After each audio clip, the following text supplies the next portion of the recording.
I know I need to. We're talking about our tablet. It says fetching attachment, 0%. Still says the same thing. Said that for a minute now. Okay. It's not fetching crap. Well, I don't know what to do to make it fetch faster.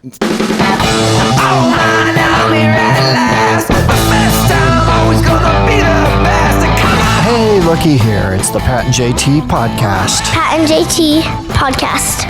I don't know what to do to make it fetch faster. It's A just 7-year-old Android tablet, and it's 0% downloading a PDF. P to the DF. I have That's it. 7,000 PDFs on my band on my phone, my watch. And that's how technology is advanced. And so I think you just need to bite the bullet. And even though, God, it's entertaining, it is so fun. It is so fun. No, it's not. But I don't know how to make it download any faster. I don't know. I could probably go plug in my old Tandy 1000 HX from Radio Shack from night. I don't know how to make this thing work any faster. Whatever. I don't get it. I don't get why it's so hard. Anyway, I'll use my phone. That's fine. I can use my phone. Well, we are exiting our first season as we came in. Same Pretty tablet, much. basically. Same laptop, same everything. Maybe we'll do a capital expense upgrade in the next year. Well, let's just say we've bought stuff for the company, for Parkville, but we haven't bought stuff for ourselves individually. I need a new laptop and I need a new tablet. Maybe this year. I probably need a new phone too, because my phone is now, that's paid for. About the time it's paid for is when usually everything goes to hell. Mm-hmm. So far it's running. So I'm on month 3 Don't right? say it out loud because it hears stuff. I know. It hears stuff and it knows that it knows. Just stop. I dropped it literally within 24 hours. I dropped it, and the little stylus popped. Well, it didn't come out, but it popped out, and I went to put it back in, and it wouldn't click back in. And I was like, oh, don't do this, because if the stylus is gone, then it's constantly telling you where's the stylus. I did that the other day. The stylus fell out somewhere. It's been a couple weeks anyway, and I'm like, oh, this is crazy. There's got to be a GPS in this thing to tell me where my stylus is. You'd think that there'd be something that says your stylus is over here, just kind of show you. And what it did is it told me exactly what time. There is a way to find out exactly what time the stylus was taken out of the phone. Ooh, that's kind of a slick little deal. I didn't know I did that. Yeah. And so I looked at found out what time it was, and then realized I was on the phone at that time, and then remembered where I was when I was on the phone taking that call. And boom, there it was. That's pretty slick. I didn't know it did that. Yeah. I Googled it. I'll be damned.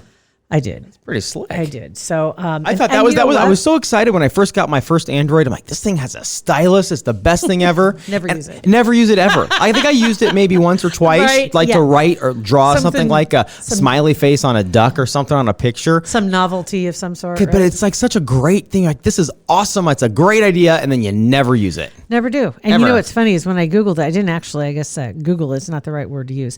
I YouTubed about the stylus because it mentioned it in another post. And when I brought that up, then it showed how to go back and discover the last time the stylus was with the phone. That's brilliant. Speaking of which, too, because I do have my phone as well, so I can open up this. I literally just clicked it and opened it. The other one still says 0% fetching. I just don't know how to make that any faster. YouTube. Let's throw it in a 275 over there. Watch a truck drive over it. But YouTube, when was YouTube launched? I think it's like 1998, 97 or something like that. 2005. Oh, really? Good Lord. February 15, 2005. Oh. So as this episode actually drops on February 15th. Yeah, that's interesting. Can you believe that? It's only been 15 years. And can you believe that's 15 years ago? If we could go back to 2005 and just invest a little bit of money, tiny bit. Tad. Wouldn't be sitting right here, though, I'll tell you that. With a broken tablet. Nope, sure wouldn't. We got kind of funny, interesting, 402-403-9478, some text messages. In office sayings that people hate, which is something we talked about in our previous episode. Circle the wagons, as I stated, blah, blah, blah. Mm-hmm. Office sayings that I hate. This is from Becca. What is the low-hanging fruit we can take care of? That's a good one. Low-hanging fruit. Or when somebody just accuses you, basically, well, that's low hanging fruit. That's okay. Where are you in this space? That's a really heady one. That is somebody who has a couple too many degrees that thinks they are using all of their degrees by using that one. That's a really good one, Becca. I sat next to somebody really smart at the last meeting. This is where my head's at. There's another one. Another one I can't stand, a phrase. And I know this is not necessarily an office phrase because we were talking about the passive aggressive emails, but this is an offshoot, is when people say, my truth. Oh my gosh, I'm just living my truth. Becca, I think it was not this Becca. I think it was Becca, or maybe not. It wasn't. Maybe. It was, anyway, from The Bachelor this past week. Yes. Where the blonde girl, she ended up getting sent home, didn't get a rose. Okay. But oh my God, if she said that I'm a strong woman just living my truth. If she said that one more time, I would have. I wanted to puke. It's like, okay, your truth. If it's not the truth, it's not truth. It's either the truth or it's not the truth. It's not just your truth. It's just the truth. And my truth. And I also hate. So Becca, we'll get back to your last one in a second. Okay. Go right ahead. Bachelor moment. No, it's not even a bachelor moment. It's when you meet someone that is they're self-described as I just tell people the truth. Like if it's like your vest, I don't like. I just tell you the truth. I don't like your vest. So I live in my truth. That's my truth. Is I don't like your vest. And they come around. They say, well, that's how they get away with being mean and rude to people by just saying, well, I'm just brutally honest. And I guess it just, you know what? I hate it. Drives me crazy. Yeah, it does. I agree with you on that. Or when somebody, and honestly, I catch myself like, okay, I just did it myself. Now I hear it. When somebody says, well, honestly. It's like, really? So if you don't say that, are you usually lying? Mm-hmm. If we're being honest. Full disclosure. Or to be clear. That's another one. To be I clear. Can't stand when somebody says that. A lot of politicians do that. Mm-hmm. To be clear. As if to say, let me make this a little more plain for you and dumb it down. Okay. Another option for that one, though, is that when somebody respond, because I've done this many times, because I sometimes get facts mixed up. So when we're working with some clients, I will sometimes write emails back and say, just so I'm clear, because I have sometimes a hard time being clear in my head, blah, blah, blah, blah, blah is what you want. And that's like legit. I just don't want to screw it up. No, I understand. If I'm asking if you're asking somebody for clarity, that's different than me saying, okay, I'm going to tell you this. To be clear, this is like, that's okay. I get it. Ways. But it's an easy one because it's recently become popular. So I notice it more often. It's being used more often, or else I'm noticing it's just a hot button for me. One of the two, to be honest. Yeah. That's what it is. So now we know where you are in that space. Her last one is, that's fair. That's fair. And I'm not mad at that's fair. I don't mind that. That's fair. That's like saying, okay. Yeah. It's like, that's fair. We've got, another idea for some swag too for our show. Oh, okay. When we go back, because we got to go back to words. Also. Let's do words in. Do words in. Sarah had sent this in for you. I don't know if you saw this, that these were words she thought you'd be able to say. And actually what it is. Did she send these in before trying to make me say them and make fun of the way I say them? There's somebody that did that a while ago, Jennifer or somebody. This one actually is a list of words, and we'll throw it out there. She sent it to us. It's on Facebook. We'll have to repost, but it's a list of words. I remember we were doing the best words ever. Yeah. We did that. And the challenge was to use at least 2 to 3 of these words in one sentence. Okay. And so there are words like bamboozled, discombobulated, cattywampus, malarkey, brouhaha, skedaddle, doohickey, gobsmacked. I've never heard flibber to gibbet. Flibber to gibbet. I don't know what that means. Flibber to gibbet? Tenterhooks. I never heard that one before either. Poppycock is delicious. Poppycock is delicious. Whippersnapper, shenanigans, lollygag, kerfuffle. All these words are from like the 40s. I know. Do you have any new words? No, because that's when they had the best words. Yeah, sure. Fair enough. Right. Okay. Fair enough. Okay. So one of the suggestions for using them, and actually this was a woman, her name is Ruth, and Ruth had responded to this and said that she had seen something similar to this years ago and was asked to create a sentence using the words. And here's her sentence is the lollygagging cattywampus of a nincompoop caused quite the kerfuffle, a real brouhaha, when he returned to his usual shenanigans and bamboozled the discombobulated baker, stealing his last pumpernickel. then flabbergasting everyone by skedaddling, using some malarkey to get him across the border. Wow, that's pretty good. Like, that's really... I actually kind of know what that sentence meant. Like, that actually made sense. You could follow along on that. Yeah. Okay, That was good. actually pretty impressive. Yeah, so I thought that was kind of cute. Man. Anyway, that was sent in for you. So, That was very, very impressive. Go ahead with your... Samantha your just sent in a swag. picture of a screenshot of some swag for the show we should get. And it's the little Happy Dog little things that you carry the little poop bags in. It has a little show on it. Oh my God. Okay. That's great. That That's was a great. good one. I like Samantha, that. thank See, you I very like much. dog stuff. That's good. Yeah. Okay. This one is really super long. Okay. So, this is whoa. This is from, doesn't say, must be, you'll probably know. Minding my own business tonight, indulging in a little tune blast and decide to do a little score check-in. This was from, when was this from? Oh, okay. This was from Thursday. After hearing some pretty snarky and smug comments from Patty Boy on the old podcast today, I thought I better investigate the situation. Not only is our amazing team, JT's Nuts, only a meek 1,834 points away from extremely, from Rusty Justice. That's fine. Happened to notice that Janelle M has left Pat in the dust, me in the dust, with my score exceeding this. Janelle M has only been playing since the day you started your team. Oh my gosh. That's a few months ago. So that's pretty impressive. Yeah. I honestly don't know what my score is. I just look at levels, but because all I care is that I get past the level. I don't have to go back and get all the stars to get all the points. I get why people do, so that's good. So nice job. Saying that Yeah. she may just be getting past the stars. Maybe. Yeah. Better buckle up, Rusty Just not Justice. worrying She about said it's going to be getting a little bumpy out here. Easy. I love it. Easy. I love it. Yeah. Something that I saw in the news recently, and this was from this is kind of disturbing. It's from the fire department. You're a TikTok person. Yeah. You I'll watch have your some. share. You've done a couple, haven't you? Yeah. I have a video of one. I'll post. Yeah. There's great. There's a new challenge that's out there on TikTok, and it's kind of dangerous. Again, I said this is from the Omaha Fire Department, and they said people are starting fires on purpose and posting them on the app. And so the firefighters are hoping to put the word out there to put an end to the craze. TikTok is where they're uploading them, and they're just shorts, is what they are, short videos. And one video shows that like a teenager dropping a coin into a charger that's hanging out of a wall outlet because it makes a spark. And they said the reason why they're worried about this is because sometimes a spark can start a fire on the other side of the wall, and you don't even know it. Yeah. Didn't even think about that. So if you know anybody that's been doing this, that has been doing any of the fire challenge or the outlet challenge, I think is what's called the outlet challenge.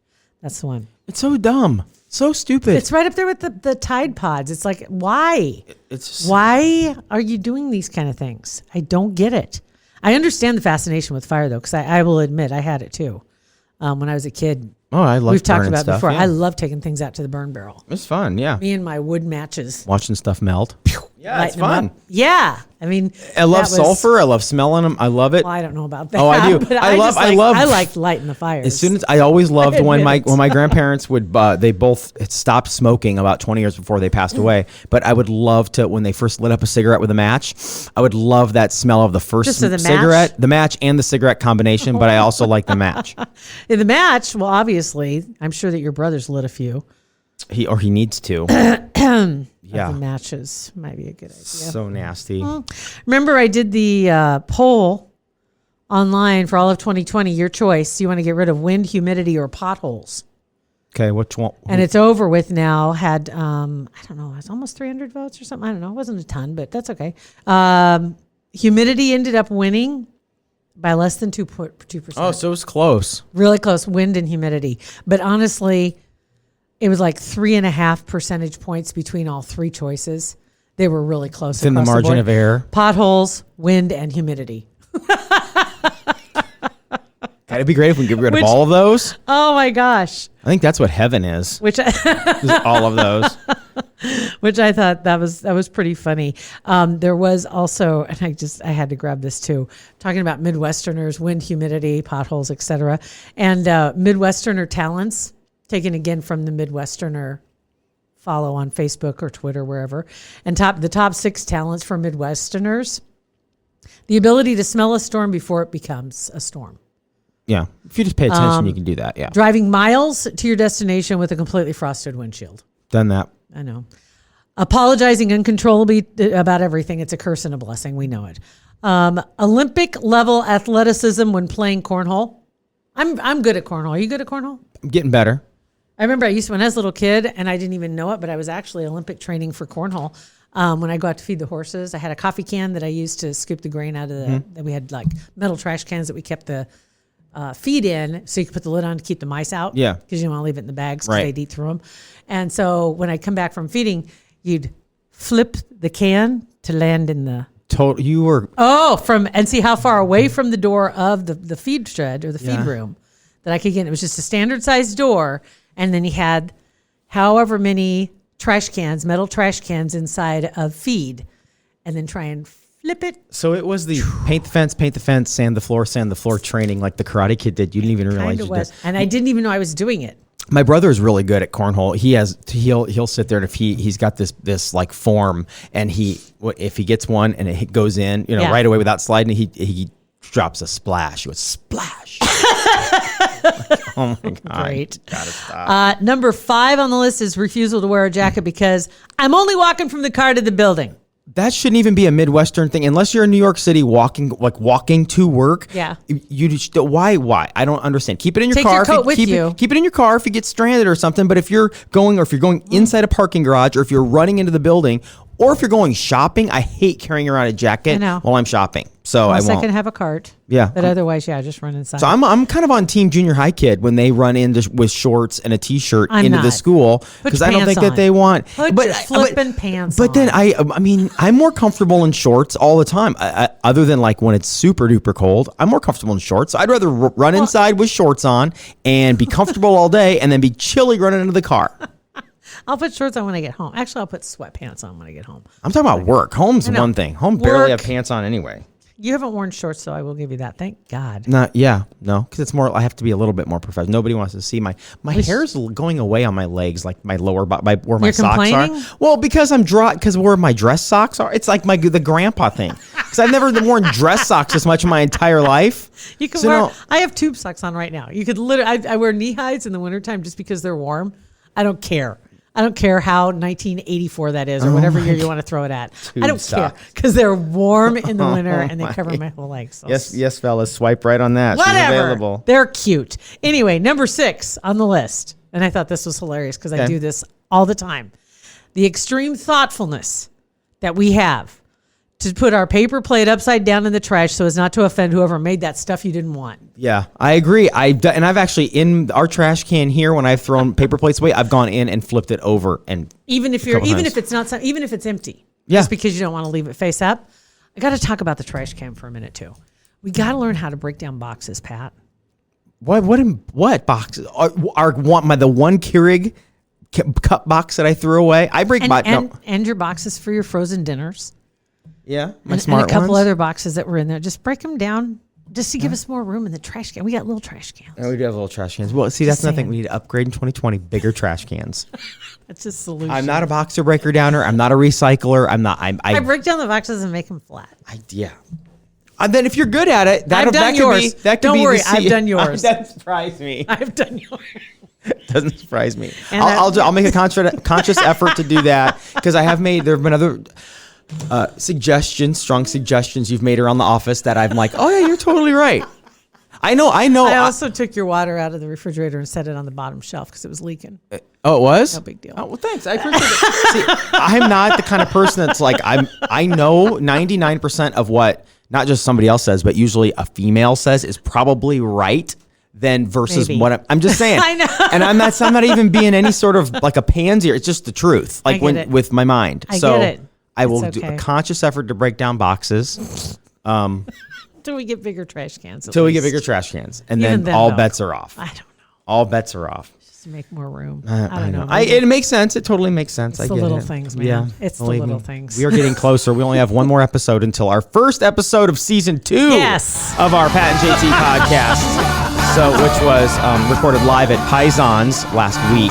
So we'll have that in 2. But thanks for listening.